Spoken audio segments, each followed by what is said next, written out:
question qui se pose ici. Et que je dois poser à chacun d'entre nous. La première question qu'on doit se poser, c'est est-ce qu'au commencement de toute chose dans ma vie, est-ce que c'est Dieu? Est-ce qu'au commencement de mon business, Dieu? Au commencement de cette relation ou de ce mariage, Dieu? Au commencement de ce travail, Dieu? Parce que tu peux commencer quelque chose sans Dieu. Ce qui se passe, c'est qu'on essaie d'utiliser Dieu comme sapeur-pompier. C'est un moment où c'est compliqué quand on connaît le numéro du pasteur.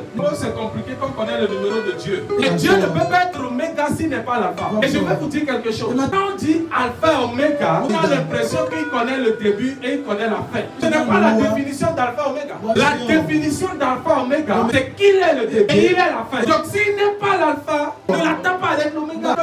Sûrement, est-ce que tu as déjà vu Dieu? Qu'est-ce qui te prouve que ce que tu fais là, c'est Dieu qui est dedans? Quelqu'un me suit? Je vais vous dire quelque chose. Quand Dieu est au commencement, ce qui se passe en premier, c'est qu'il crée les cieux.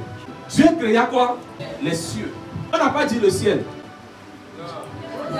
Même si on disait le ciel, nous, on n'a jamais vu réellement le ciel. On regarde, on n'est jamais allé, même l'avion n'est pas au ciel. Mais quand Dieu crée les cieux sont nettement plus élevés que toi. Et donc quand Dieu est vraiment alpha dans ce que tu commences, il te donne une vision qui est nettement plus élevée que toi.